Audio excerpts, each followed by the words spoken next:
My name is Berg Miller, and I'm giving you 2 reasons I do research about why white people need to tackle racism.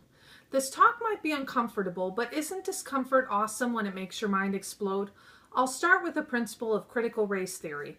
Racial progress only occurs when convenient for whites. It was first theorized by legal scholar Derek Bell, who asserted that Brown versus the Board of Education, the case desegregating schools, actually maintained the status quo. Now we arrive at reason number 1 for whites to tackle racism. We are the ones responsible for perpetuating it. That brings me to reason number 2. Racism arguably harms those privileged by it. This way of reframing the situation is selfish, but hang with me for just a moment.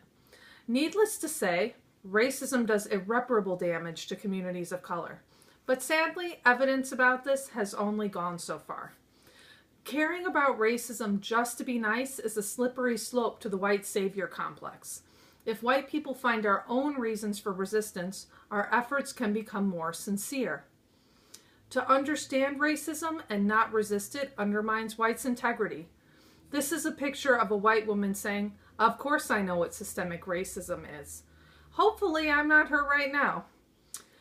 Racism messes with whites' ability to perceive reality, leading us to deny what's right in front of our faces. So what is our role? Beverly Tatum said, "The role of white people is to challenge and educate fellow whites. In order to make change, whites need to get uncomfortable." So if you're white, take the risk of being the politically correct person in the room. This is the humbling day-to-day work of making change.